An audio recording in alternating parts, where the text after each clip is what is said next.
We've got two 2x4 plates laid out side by side. We've attached them together temporarily, just put a couple screws in it just to hold everything firm so they don't slide away from each other. We'll call this our bottom plate, this our top plate, and again we are using 2x4. We've laid it out 24 inches on center, so hooking our tape on the very end, we've come along, so we have 2 on center here. And remember, that's the line's at 23¼ inches, so the stud is where the X goes. 2 feet, 4 feet, 6, onto 8, and then just 10 feet at the end of our sample wall here. What we want to do in this demonstration is to show how we locate a window opening. We've got some information written on the bottom and top plate here. We've got one line here. This is completely irrelevant. It doesn't have anything to do with where our studs go. The architectural plan is going to tell us where we want to place that window. We'll go to the center of the window. The reason we like to go to the center of the window is because we're going to be supplied with a rough opening from the window manufacturer. At the time the plans are drawn, typically we don't know how wide the rough opening is going to be, because rough openings for various windows vary. Depends if they're flanged windows, flangeless windows. They need depth, so they need to fit into the wall. We've got significant space around the window so that we can adjust the window, get it straight, plumb. Also, it needs some insulation around it as well, and some weather membrane, house wrap, peel and stick membranes, that sort of thing that we'll cover when we get to actual window installation. And today what we want to do is just show how we're going to locate this thing and how we're going to frame it in the wall. Our architectural plan has given us a measurement, 5'8", from the beginning of the wall. So we've just pulled our tape out. We'll do that in just a moment. We've pulled our tape from the end, 5'8" or 68 inches. Typically we wouldn't necessarily write that on the wall. We've just done it to demonstrate here. So we found the center of the window. We'll consult our rough openings. Now these rough openings will be supplied by the window manufacturer. If we've got a 2-foot window, in this case they've added an inch or a ½ inch each side of the window for an overall 25-inch wide rough opening. Our height, 43 inches, and that's again the rough opening. That's what RO stands for, if I didn't mention that already. That's the size of the hole that we need to put in the wall that we're going to frame to accommodate a window. So really, when we're framing, we don't really care too much about the actual size of the window. It's the hole that we're putting in that we really care about. Okay, so we found the center. That'll establish any 2-foot by 42-inch, 24 by 42-inch window. It will be centered regardless of the rough opening. It will accommodate that because we put it on the center. Okay, well, from this point on, it's pretty easy. What we do is we take 25, our width, because we're only concerned about the width at this point. We divide it by 2, which is pretty straightforward. It's 12½ inches. So what we've done is we've gone 12½ inches to either side, and we've marked a line here, okay? This is where a jack stud's gonna go, and our king stud will go to the other side of it. So each one of these spaces that we've drawn here is 1.5 inches wide. Okay, so back to our center, and then we've gone 12½ inches to this line, and then another 1.5 inches for the actual jack stud, another 1.5 inches for the king stud. We transfer that to the top plate. The whole idea is to get all the information on the bottom and top plate. That way, once it comes apart, all the information is on there, including the rough opening. Quite often, people will work in pairs to build walls, and the information is written on there, and no one has to look at the plan, which is just sort of considered, kind of gets in your way when you've got hammer and nails or your nail gun in your hand. It's just nice to be able to grab the studs and the jack and the kings and put them all in. Okay, let's put the tape down here so we can see what's going on. Okay, so just with our tape now, we'll start at the beginning of our wall, or the predetermined place on our plan tells us where we need to go. We are going to locate the window opening In this case, just as an example, we've chosen 5'8" or 68 inches. Then what we'll do is we'll put a little mark there. Take our handy dandy speed square, a little mark. We transfer that to the top and the bottom. Don't necessarily have to go to the top with that, but it works out just as well, just out of habit. Usually mark it with a C, just to indicate that that's the center. Now we're going to take our 25-inch rough opening. What I like to do for accuracy is I'll pull my tape out well past 25 inches, just for a demonstration. We can stick it on here. I'll take my 25 inches. What I'll do is I'll divide it by 2. Pretty easy math, so that gives us 12.5 inches. 12 plus 12 is 24, plus another inch is the half. And what we've done is we've put a mark right here at 0, and we've put another mark right here at our 25.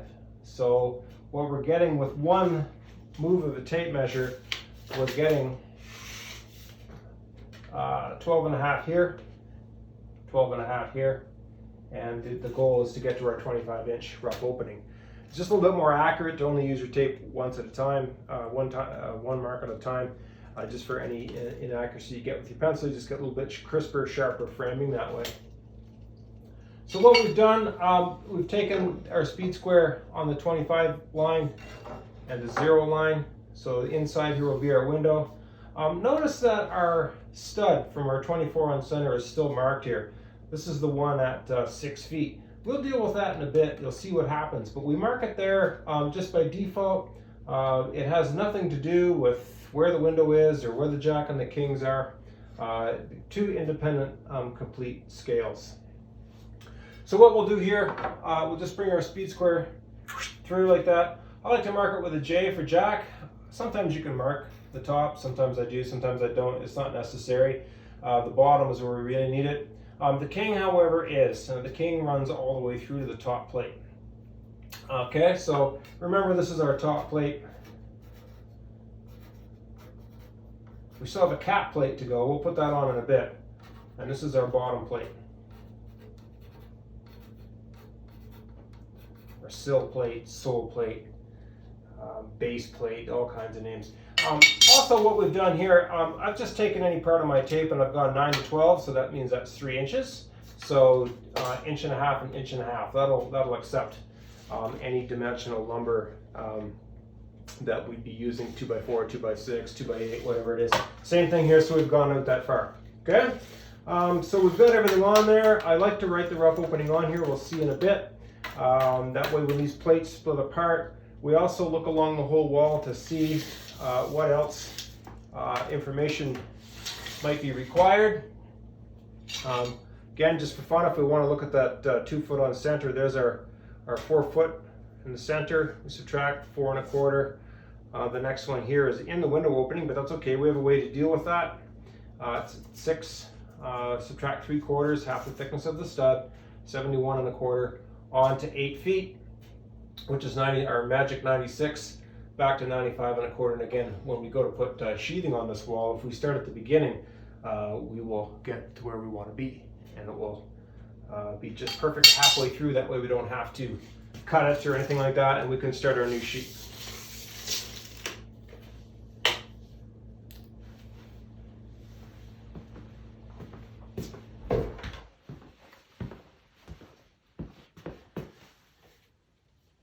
One more thing we have to deal with before we separate our bottom plate from our top plate and start installing our studs is to have one more look at the plan. Got just one window, nothing else, just along this section of this wall, but we do have an intersection. So once this wall stands up, we have an intersecting wall. We'll just call it a deep closet or something like that. We'll locate that. Let's just pretend that it's 2'8" or 32 inches from the inside of a wall where this wall terminates to the inside of a closet wall. Okay, so now that closet wall will be built with a 2x4 as well. So we know we're going to go 3.5 inches, so we're at 32. We'll just come up here to 35 and a half. Just easy peasy math. So 1, 2, 3, 3.5. So we've got the inside and the outside of where that wall is going to be. That's important. Okay. Notice the language I'm using, inside to outside. So this is the inside of that wall. This is the outside of that wall. Okay. We'll just bring it through. Doesn't have to go all the way through to the bottom plate. That's at the top is where we need it later. We'll notice, but it's nice to have it on there anyway. I like to put an I on there for intersection. Some people put W for wall. Problem is when you turn the other way, it looks like an M, and people don't know what that is, but because we don't have M's, too many things named M on a wall. I like to put it on the top too, just to save a bit of time. And again, when we have our partner working with us, they can see where this intersection is going to be. So, and I'll put an I on that as well. So that indicates an intersection. Our cap plate will go on top of the top plate. We're going to leave a gap there is what we're going to do. We'll let the secret out of the bag now. We're just going to leave a gap. It's just way easier to do all this once, as I said before, because we're down on our hands and knees or bent over and working on the floor. Maybe our tool belt's off and this is all we're using. We don't really want to be looking at the plan when we go to assemble this thing. It just gets in the way, so we can put the plan to the side. All the information that we need is on here. So actually, one more step we can do. We can come here. We've got our 32. What we can do is we can write the measurements down for the cap plate too while we got the tape out. So let's pretend that we're going to let that go 3.5 inches off the end as well, so that we can accommodate that corner. So that means we need a piece of cap at 35.5. Cap is 35.5 inches. One of the nice reasons for doing this is also so that anybody walking around who's using the saw can be cutting these pieces. We would have our jacks cut by now. We would have our cripples cut, and we'd have the lintel getting ready to go. And then when you do this, they can get cut too. So we've got 85, but you know what we're going to do? We're going to go short 3.5 on that so that we can do a corner and intersecting cap plates as well to build up some strength. So 85, so we'll come back to, what's that, 81.5. 81.5 for cap. Okay, so we've got that written on there clearly. That way I can see it. I'll put this away now. I mean, it'll be on my tool belt, but if I need it, got I for intersection, or doesn't matter what you call it. You could call it L for Larry if you want to, just as long as everybody on the crew knows what's happening. But the important part is we've got this intersection mark, so we can leave a gap in the cap plate for an intersecting wall later.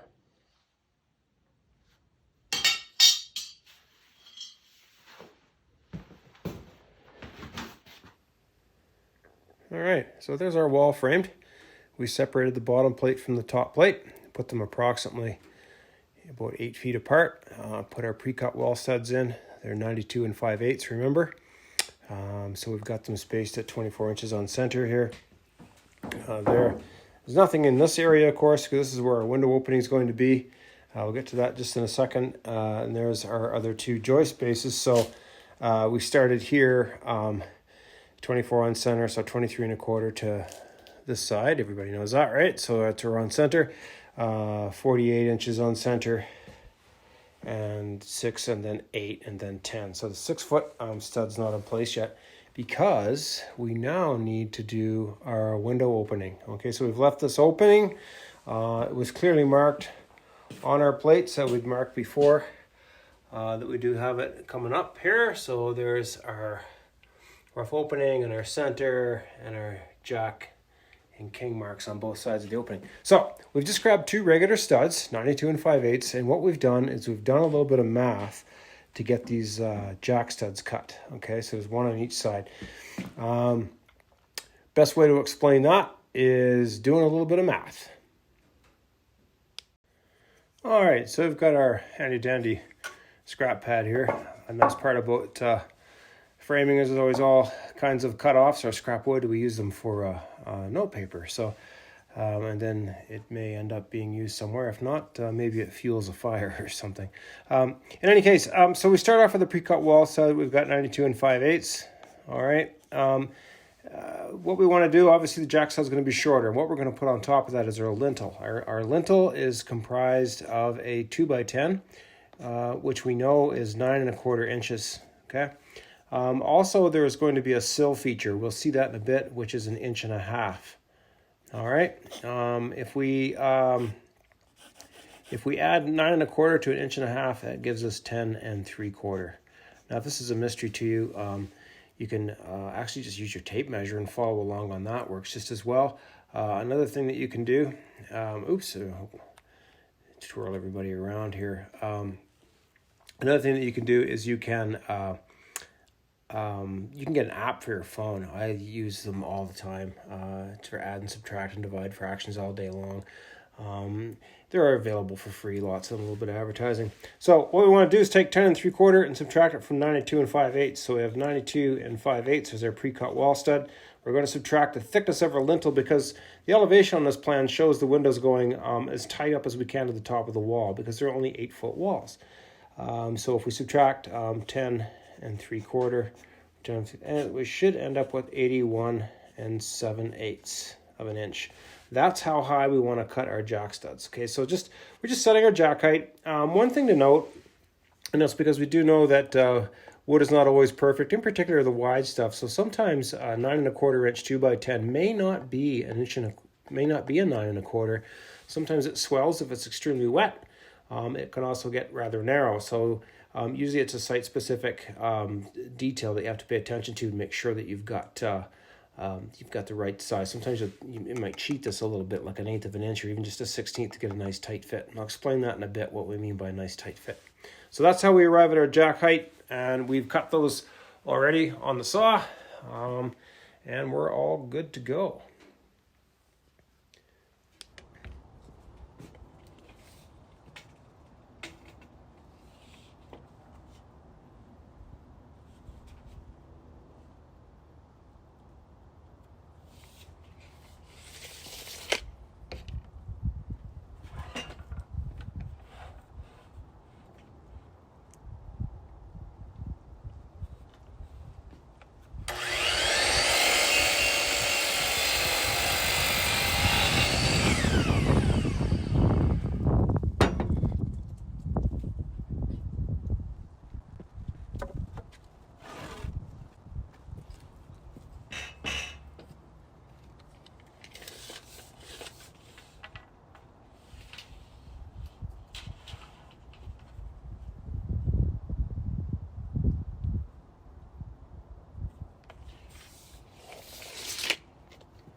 So there's our jack and kings in place. Down here we can see how we use our lines. Again, one of the 24 center studs where we previously at the beginning marked where our jack and king goes. You can see the information is still here, it hasn't gone anywhere. One of the old 24 center stud locations. Center line for the window opening and the other jack, okay? So we nailed them together, so they're a built-up column assembly. We just put a few screws in because this is temporary. We're going to be taking them apart later, otherwise we would have put a lot more nails, actually. We wouldn't use those screws. And then what's cool up here is this is where our lintle's going to go. I've just tacked them in place for now. It's nice to get a nice tight fit in here, but the important part to look at up here is the reason we like to have that king mark nice and accurately is that the king runs up, because the jack doesn't go all the way to the top. The jack goes underneath the lintel. So I like to call them jacks. The reason I do is it's a good way to learn too, is it does jack up the lintel because it is a structural component. So these are actually technically built up column assemblies. Very small, entry level. They can be doubled, both jacks and kings, depending on what kind of loads we have. But for this example and lots of single-story bungalows and that type of thing, this is all the structure that you need.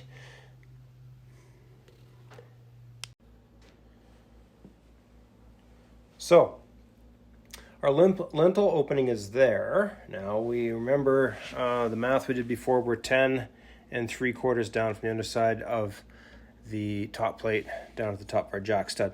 So normally what we'd put in here, exterior wall 2x6, expecting overhead load, you know, we would have a 2x10 in here. Now there's a lot of different ways to do this. We'd have a double 2x10, so that's what we factored for, was 9 1/4 stuffed up tight underneath the top plate down, and then we have an 1.5 inch filler block, which we'll explain in a minute. I haven't got any 2x10 with us today, so what we're doing is we're just subbing in 2 pieces of 2x6 and a piece of 2x4 for our filler block. So we're going to explain how we put those together. There's some options here too. Actually, let's just point that out right now. Let's just pretend that we've got our lintel ready to go. There's 2 ways that we can do this, okay? This is how we're going to do it, because this is how we set our jack studs. And there we go. So now, first of all, to get the length of those guys, what we do is we know what a rough opening is. And the reason we wrote it on here is before this is even assembled, a helper or a person doing the cutting on the saw will see that 25 width. They automatically just add 3 inches to it. The reason that they do is it sits 1.5 inches on this jack stud and 1.5 inches on this jack stud. So for a 25 plus 3 is 28. So you just cut these guys at 28 and you're good to go. So it's just always plus 3. Yeah, the only exception if you had a larger opening with a heavier lintel material with a wider span, so we can go to a 2-jack system, just a stronger built-up column assembly. So then you'd be adding 6 inches, so if you'd add 2 on each side. So very straightforward, very, very, very, very easy. Okay, let's put this together and we'll install it. Actually, just before we do that, there's 2 different ways to do it. We are going to do it like this, okay? We'll have our filler block piece in here. So this goes in like this. Got a pretty tight fit here, which is a good thing, actually. That's how it's all going to go together. This will be up flush once we're done. And then we'll see the results of that once we stand the wall up and see the side. So nice tight fitting here and in here. And then up above this open space, we'll get what we call a cripple. And that goes right here where that stud piece went. Okay, so that's back to our old 24 on center. So it'll be 24 inches on center away from that stud to this cripple, which is just a marker for the stud until that stud. Okay, king doesn't matter. King doesn't matter. It's not part of the wall stud 24 on center regime. It's independent. Okay, the other way to do it,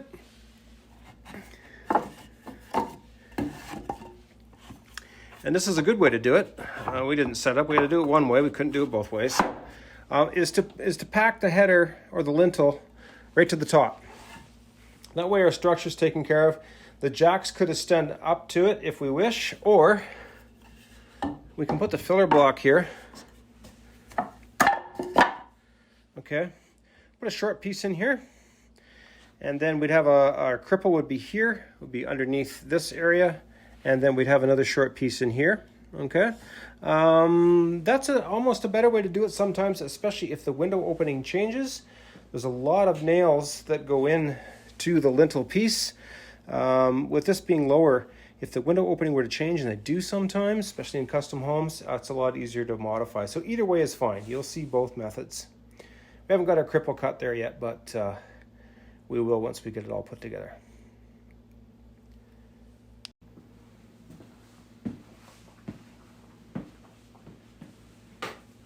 All right, once again, we are just going to temporarily screw this guy together. So you marry the two together best you can. Sometimes you'll run into some cupping or warping or twisting, in particular if you're using 2x10.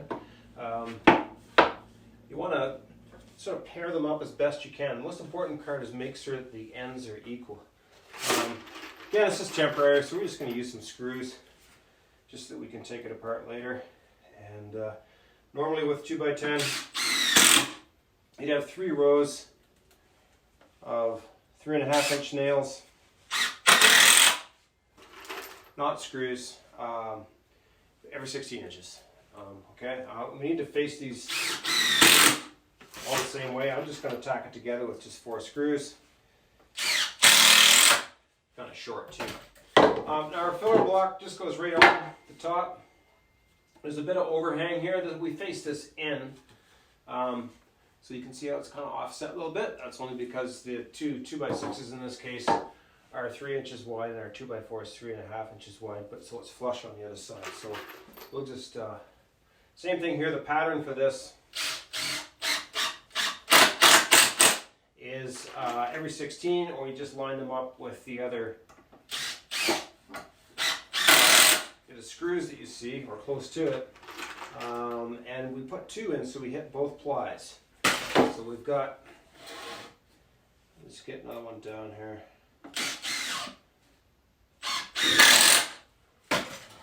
So we've got 2 screws like this, so it goes into this ply and that ply, okay? And again, we'd have another one in the middle of this guy would be good enough. It's also important that the nail heads, in this case screws, face into the building so the inspector can see it. Okay, so that's kind of how we do the built-up lintel assembly. All we have to do now is just pop into place.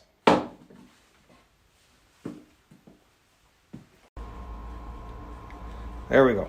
Cripple is in place now. And we are just about ready to stand this guy. Or are we? Nope. What we should do is we should look after our caps.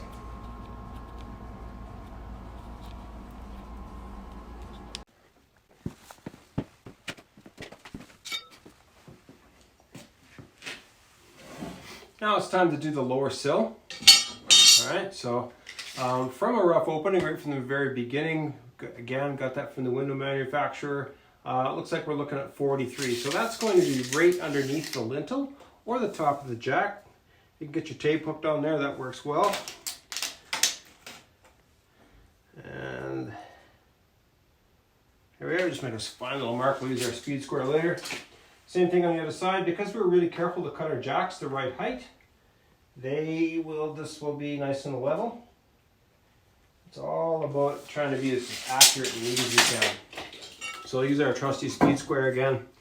I'll pull that line through here. I'll put an X here just to show where our lower sill is going to go. Same thing on this side. Okay. Now it's a good, well, we pre-cut it. Now this is the easy part too, and that's, we cut it at 25 inches because that's the width, and that's what we know that we have. Before we do that though, just want to make sure that the camera's going to pick this up.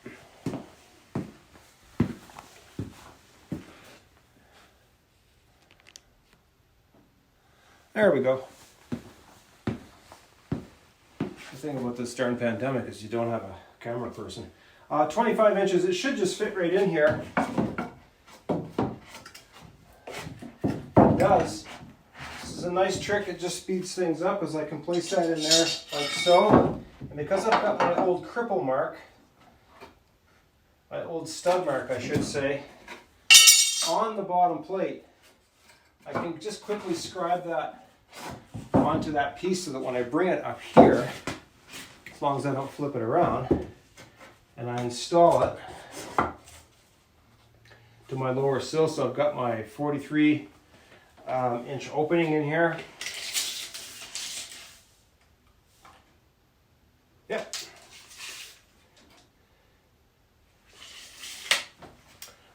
We've gone ahead and cut the cripple ahead of time. And again, Mark was here before. It was just a 24 on center mark. We cheated and we copied it, and it'll just fit right on there, and we can use that mark. Okay. Now, another variation. I didn't bring it up right at the beginning because sometimes it's confusing. You can use 2-piece jacks. Okay.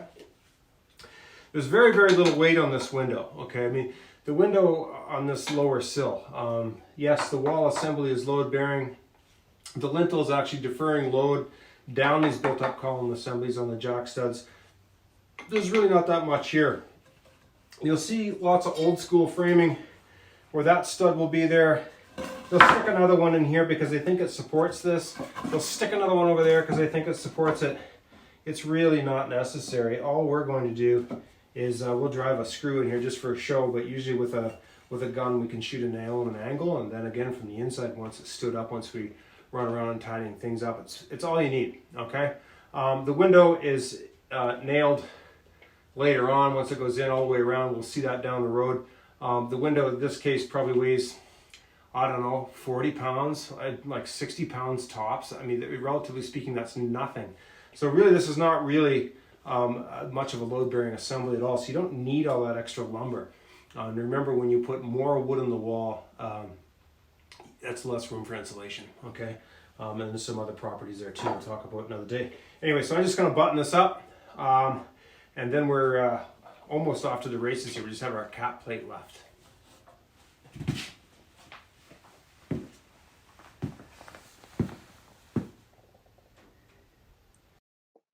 So for our cap plates, what we've done, pre-cut them before at 35.5. Just gonna notch them right up close to the intersection line. That's pretty close. Sometimes we leave a little bit extra. Make sure it's nice and flush to the top plate. And there's our 3.5 inches of overhang that will receive an intersecting wall that'll form a corner. A little change in the audio here. We lost the audio on this little bit of footage and kind of fuzzed out here too for some reason. But in any case, so there's our notch, our 82.5 inch cap, which we cut a little bit short at the other end. You'll see it in a second. That'll receive another overhanging cap from an intersecting wall. Go down to the far end, and you can see where we've left it short. So the two walls are opposite, actually. This end would receive a wall that's at the other end, and vice versa, actually. So just take a look at the whole wall.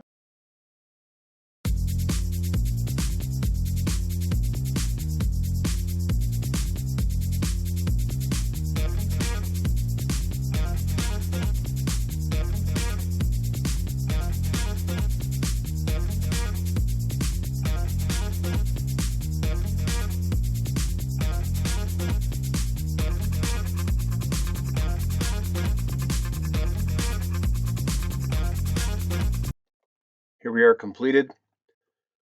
Cap plate is secured on, just temporarily screwed as we are going to modify this wall. So that's just an example of another cap plate on another wall coming in. We would drive nails down through the top. Those nails would be working in shear, be nice and strong. So an interlocking cap plate is a good term. We try and do that with all the cap, exterior walls, interior walls, all hooked together. Okay. Now, if another wall was coming in here, we didn't put them in, we would have what we call an L. It looks like an L from the top view, but it goes in there like that. That way it is wider than the 3.5 inch wall that comes in there, an inch wider, right where my thumb is there. That gives us something to nail to, and it also serves as a little bit of drywall backing later. Down to the floor like that would mean the wall is attaching on the floor side. Up at the top where I was holding it would attach from the side, the upside, the side that we're looking at. And then if we go down to the other end, we can see the reverse. Again, overhanging 3.5 inches. So if we had a top plate would fit underneath like that, well, this way, yep, like that. That would be the top plate, and the cap plate would be short on that corner, like at the other end. So it's just a big game of Lego, or what's that wooden block game, Jenga. And there, so just looking at the handiwork, nice flush finish there. That goes to the exterior. It'll be covered with sheathing in our next segment. And then there's just an okie dokie of the whole wall, rather small. Again, just remember this would typically be 2x6 for standard exterior wall.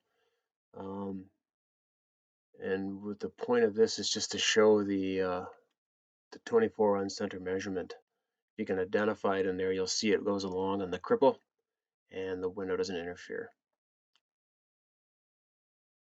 Okay, moved outside today, nice and sunny, so why not, hey? So what we're gonna do now, we've got that whole wall framed up, is we're gonna square the wall.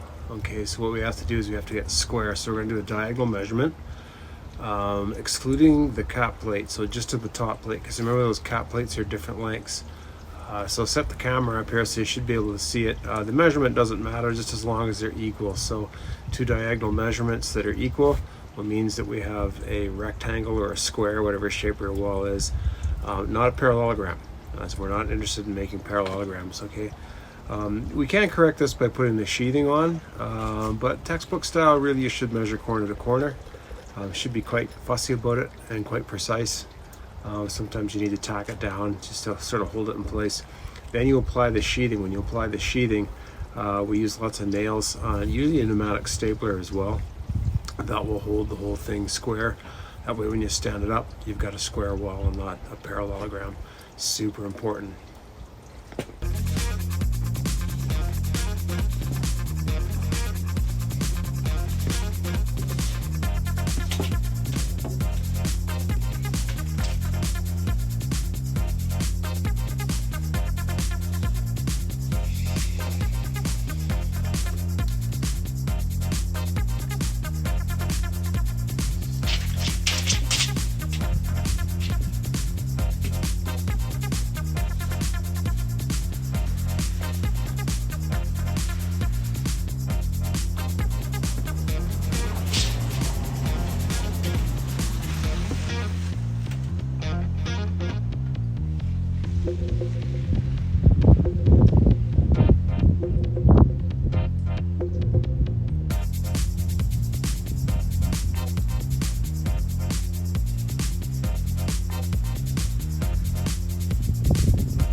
Okay, so perfect. It was only out by about 1/4 of an inch. So we just had to sort of tap it around a little bit and be careful that we don't disturb it. We don't have anything to nail it down to because it's sitting on concrete. But we'll just make one more quick check probably. And what we'll do is we'll put a piece of sheathing on, we'll tack it, do one more quick check, and then we're good to go with the sheathing.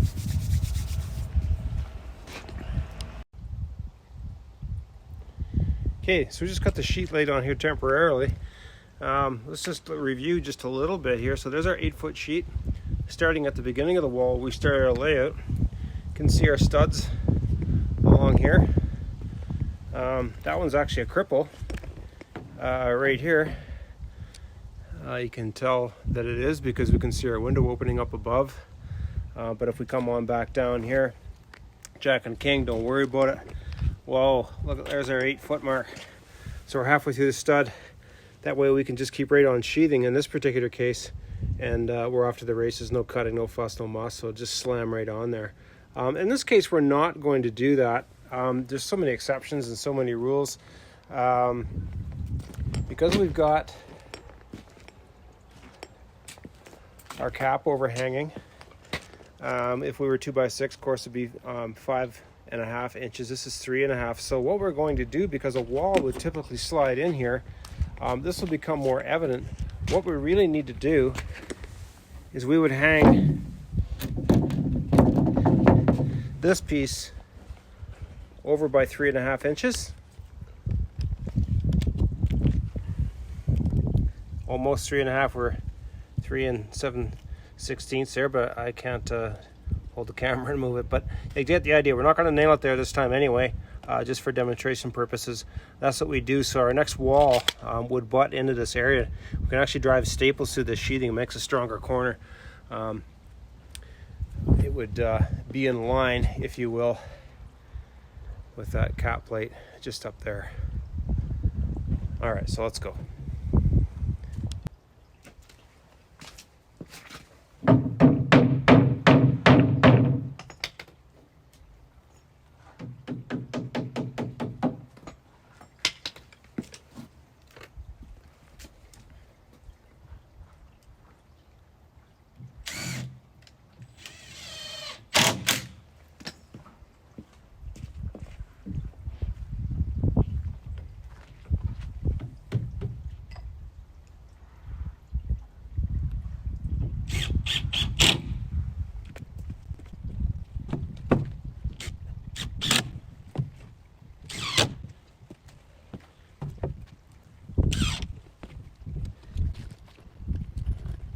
Don't zoom in on that point right there. It's overhanging. I'm trying to hide that. Okay. Keep going.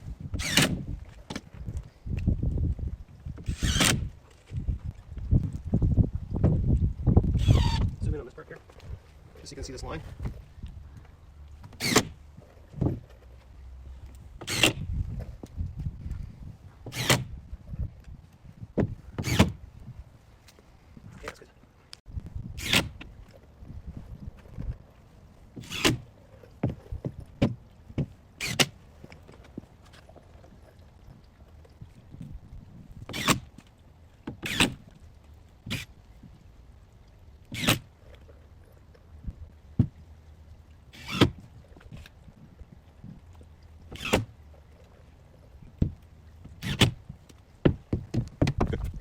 Okay.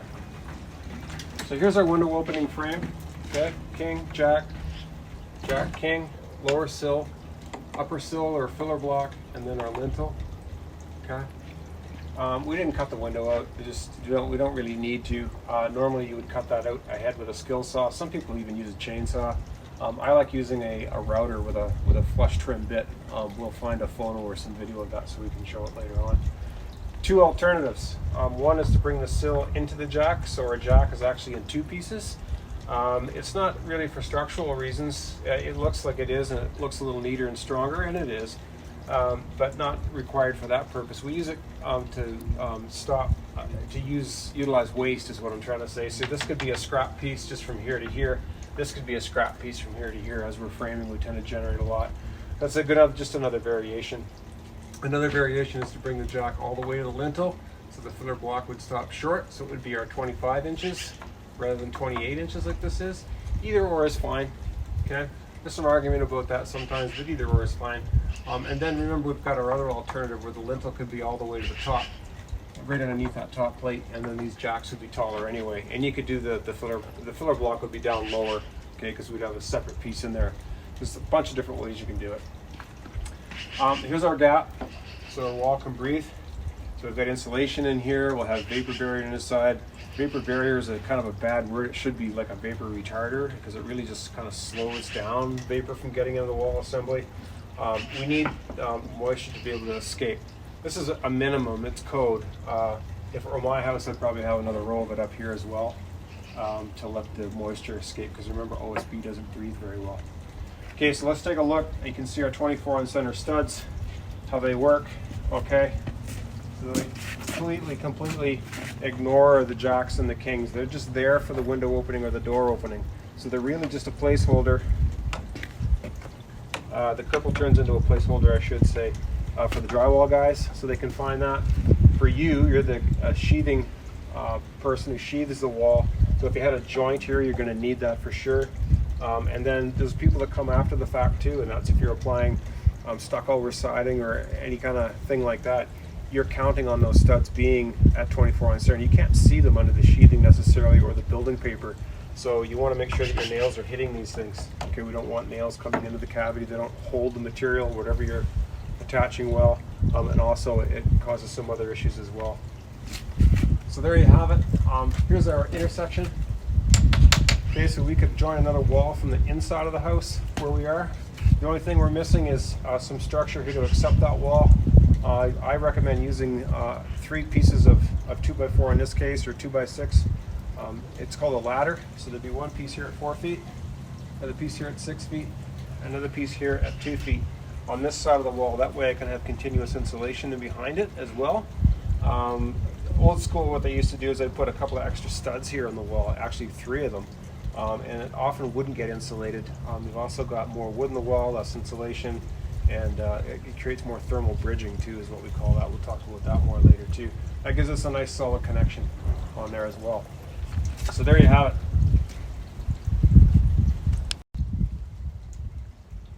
This corner, again, should have a 2x4 here. I meant to put it in, I just forgot.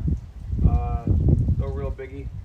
But our next wall would look like that end of the wall, and the cap would go into that notch. The first stud would sit on here, and then we have that piece of 2x4 sitting here.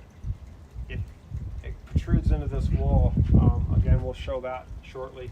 And we've got a piece of drywall comes across here once the wall's insulated, and it will catch on that, so it forms a piece of drywall backing. So we call that an L. So like the letter L, it looks like an L from the top view. Here's a better look at an exterior corner. The wall on the right actually goes to the exterior sheathing of the wall on the left. So that little area there, it looks like about 1.5 inches, is the drywall backing for the wall on the right. It's inside a closet, and that's kind of how it's done. Looks like there's some nails missing out of that one, and that's maybe it has been nailed. It's probably just dried out a little bit. But at the top, you can see a little bit of a gap up there where the top cap plate was left short. There's another view. So there's that L on the right. We're seeing that 1.5 inches. The last stud on that wall is it's just to show the flushness of it. At the bottom, we can see, this is good, the one on the right goes right past, and you can see the first stud on that wall back inside there. And it tucks up underneath the cap plate on the wall on the left. And another good view, same thing. You can see on the right-hand side, that stud way in there goes to the very beginning. And then that L serves 2 functions. Holds the wall, the 2 walls together, or holds the 2 walls together, and it gives us a layer for drywall backing. We can get some insulation into that corner quite well with this system. This is an example of an exterior wall intersection. So there's those 3 pieces of 2x6, one halfway through, and the wall connects, the cap will go in, and the insulation is continuous. And there's some vapor barrier we put there in advance as well. That's what the plastic is.